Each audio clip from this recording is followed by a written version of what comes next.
Welcome. This is Entertainment Media Publishing Distribution. In this podcast, we take a look at self-publishing, and this is a quick guide to self-publishing, part 1. In previous podcasts, of course, we took a look at the traditional publishing, but here we take a look at if you create something and you want to figure out how do you get it out yourself, how can you self-publishing it, here's where you can start. What you see here is a list of print-on-demand sites, or what we call POD sites. Now, this is not an exhaustive list. You can certainly find others out there. You're encouraged to do research on which POD site might work best for you. But here, what you see on the screen is just a listing of some of the more popular ones out there. With publishing anything, of course, the very first step is content creation.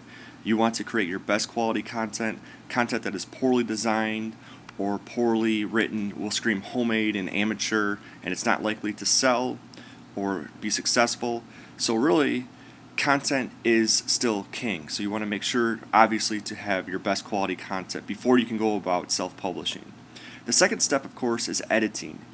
And editing not only means editing yourself, but also ideally having your peers, your colleagues, people around you help you edit, because we've all probably experienced a time where you've completed something, whether it be a fiction or nonfiction or even a research paper, where you think that it's done and that it's flawless, and then you give it to somebody else who will pick up on all kinds of typos or things that you missed or need to be changed, etc. The next part, of course, is formatting. You need to figure out, okay, how do you want your content to be formatted? What type of, how big are the margins going to be? What type of font are you going to be using? Are you going to be having illustrations, photography, etc.? Those types of things.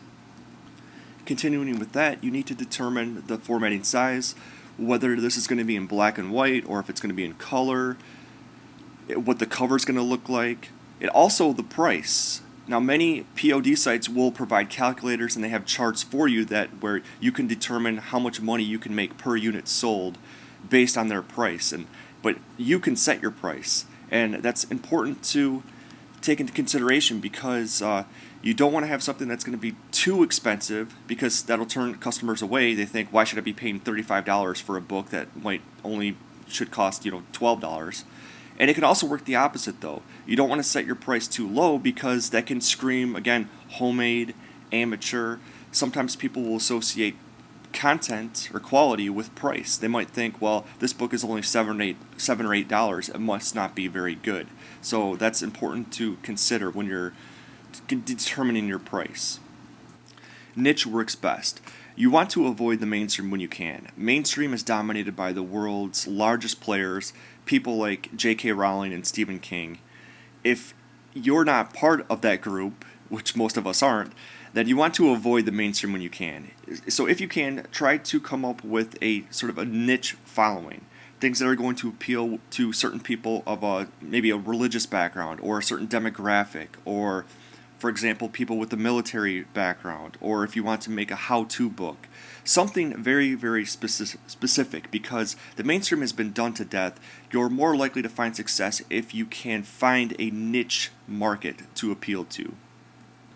If you do self-publish, you're going to need a few things. Firstly, you're going to need an ISBN 13, or in Europe this is known as the EN 13 number. You're going to need a barcode, and you're going to need a LCCN number to get you into libraries. And these things are important, they're imperative, because number one, you need a number. You need to be established in books, in the catalogs.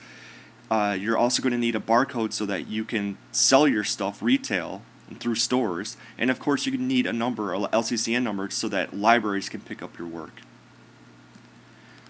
Now, most print-on-demand sites will provide these things for you, but you just need to make a choice. Do you want your company to be listed as the publisher, or do you mind if the POD site is listed as the publisher?